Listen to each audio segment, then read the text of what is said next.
Hi, I'm Chef Silvio, and today I got to cook you nice veal scallopini. Would be the veal with Provel. It's a little hard to find in our sides over here, so I got to substitute with provolone cheese.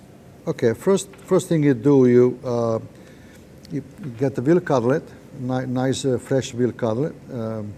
We put in eggs, put an egg batter on, flour, and breadcrumbs. And then you have a nice hot oil in the pan.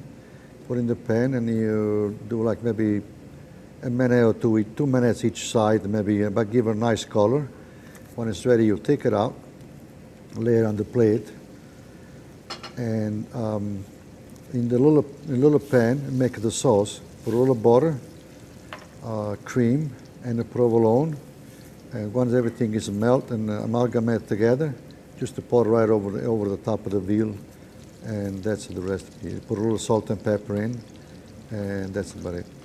This veal recipe is served for 2 people, and it's very easy and easy to make at home at any time.